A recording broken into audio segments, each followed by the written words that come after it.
Welcome back to UnCloned 10. My name is Audria Richmond and I am your marketing and launch strategist. I would like to welcome you back to this 10-part series.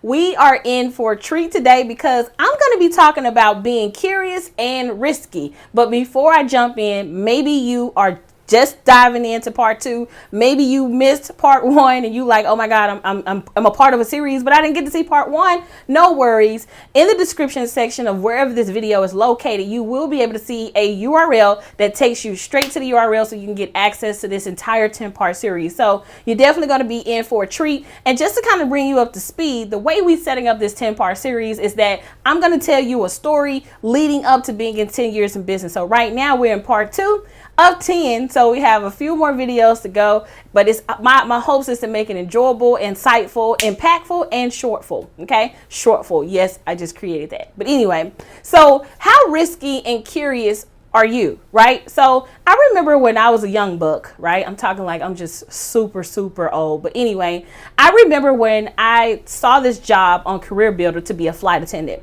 And I got really intrigued by it because of the pay amount. At that time, most jobs that I was applying for, even the job I had at the time, like I was only making like $7-8 an hour. So here I am seeing this job that's paying like almost $20 an hour. And I'm like, goodness, what do flight attendants do? I didn't even know what a flight attendant was. When it was actually time to apply for the job, I didn't even know where the airport was located at. When they started talking about all of the qualifications, I was like, what the hell is a passport? So here I am like showing up because I was curious.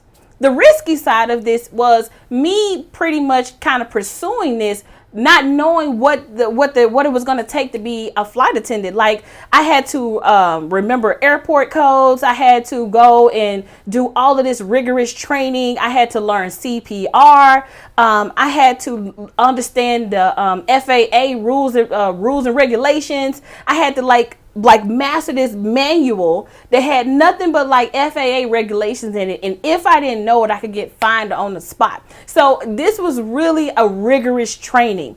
And so I made it through the training. And despite all of that, it's one more thing I forgot to tell you.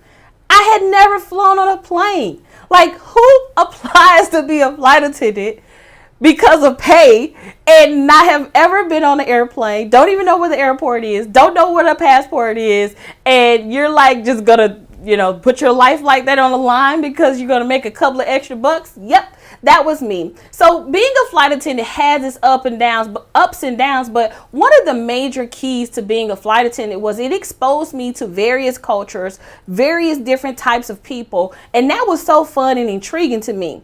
Now, one thing that I want you to think about, and the lesson here is, be curious to try new things and stop allowing yourself to be interested in what you think you know. So I didn't know what a flight attendant was, but I was curious and risky enough to kind of take that risk and try something new. And I personally believe that if you are in a point in your life where you're like, oh my God, I don't know what to do. I have all of these things, showing up, or I've always worked this type of job.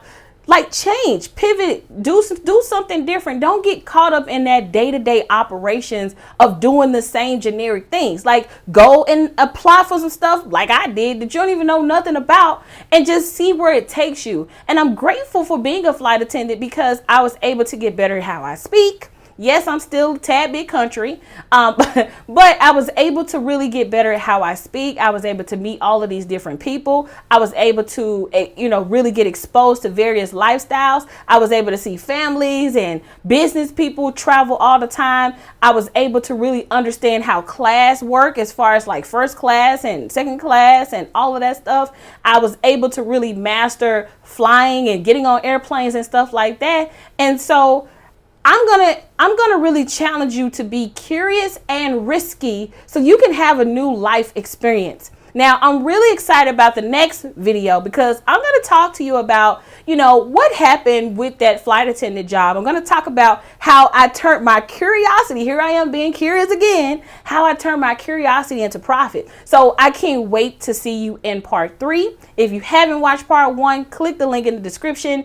And also, when you click that link in the description, you also want to be added to a list so you can kind of stay in the loop with this 10-part video series. My name is Audria Richmond. I had such a joy sharing this with you. I'll see you tomorrow when we talk about turning curiosity into profit. And thank you so much for watching. Peace out.